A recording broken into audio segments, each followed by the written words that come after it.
Les variations du développement génital désignent un ensemble de situations cliniques congénitales dans lesquelles les chromosomes sexuels, le développement des gonades ou l'anatomie des organes génitaux d'un nouveau-né sont atypiques. La découverte d'une variation du développement génital avant ou à la naissance va déclencher une prise en charge médicale rapide et nécessaire afin d'éliminer les situations dans lesquelles le pronostic vital du nouveau-né pourrait être engagé. Dans des cas extrêmement rares, il peut être difficile voire impossible de déterminer le sexe de l'enfant à la naissance, ce qui peut poser des soucis au niveau de la déclaration à l'état civil. Les enjeux portent sur la mention du sexe dans l'acte de naissance. Et les explications que je vais vous proposer sont à destination des parents d'un enfant présentant une variation du développement génital, mais aussi des soignants qui vont intervenir dans la prise en charge de cet enfant. Le cadre juridique a changé avec la loi du 2 août 2021 relative à la bioéthique et le décret du 1er mars 2022. Une circulaire importante a été publiée très récemment, en septembre 2023, qui détaille la mise en œuvre de ce nouveau cadre juridique. Ce qu'il faut retenir d'abord, c'est la décorrélation entre la mention de sexe à l'état civil et d'éventuels traitements médicaux, hormonaux ou chirurgicaux de l'enfant. Mais une appréciation médicale peut être nécessaire, comme on va le voir, pour renseigner la rubrique du sexe sur l'acte d'état civil de l'enfant. C'est l'article 55 du Code civil qui fournit les indications à ce sujet. On a 5 jours pour déclarer la naissance d'un enfant devant l'officier d'état civil. Le jour de l'accouchement n'est pas compté. Et si le dernier jour de ce délai est un jour férié ou un jour chômé, ou un samedi ou un dimanche, ce délai est prorogé jusqu'au premier jour ouvrable qui suit ce jour férié. Lorsqu'il est impossible de déterminer le sexe d'un enfant présentant une variation du développement génital, il est possible de demander un report pour un délai de 3 mois.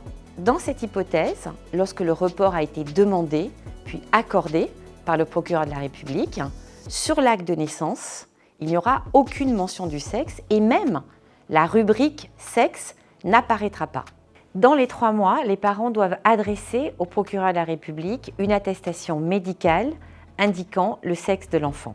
À noter que la détermination du sexe de l'enfant aura été faite en concertation entre les parents et l'équipe médicale en charge de l'enfant. À réception de l'attestation médicale, le procureur de la République ordonnera l'ajout de la mention de sexe sur l'acte de naissance de l'enfant. Il y a 2 cas où on peut modifier la mention de sexe sur l'acte de naissance d'un enfant présentant une variation du développement génital. Premier cas, ce sont les enfants qui sont nés avant l'entrée en vigueur du nouveau cadre juridique que je suis en train de vous présenter, donc ils sont nés avant 2021. Deuxième hypothèse, c'est les cas où on ne s'est pas aperçu à la naissance que l'enfant présentait une variation du développement génital. On s'en aperçoit après le délai de 5 jours et donc pour modifier la mention du sexe, il faut recourir à une procédure particulière. La demande peut être introduite soit par les parents lorsque l'enfant est encore mineur, soit par la personne intéressée elle-même lorsqu'elle est devenue majeure. Cette demande peut prendre 2 formes. Soit c'est une requête par l'intermédiaire d'un avocat adressée au président du tribunal judiciaire. Soit c'est une demande simple, sans intermédiaire d'un avocat, adressée au procureur de la République qui saisira à son tour le président du tribunal judiciaire. Dans tous les cas, à cette demande devra être jointe une attestation médicale indiquant que le sexe de l'enfant ne correspond pas à celui qui est inscrit sur son acte de naissance.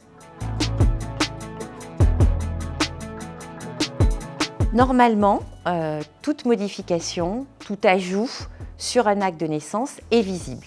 C'est ce qu'on appelle une mention marginale.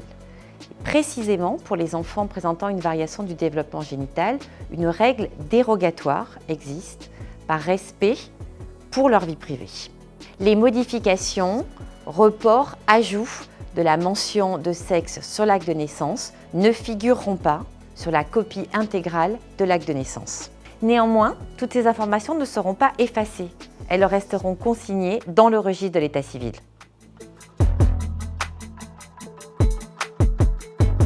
La possibilité d'obtenir une copie intégrale de l'acte de naissance sans mention des modifications relatives au sexe est aussi ouverte aux personnes présentant une variation du développement génital qui sont nées avant l'entrée en vigueur du nouveau cadre juridique.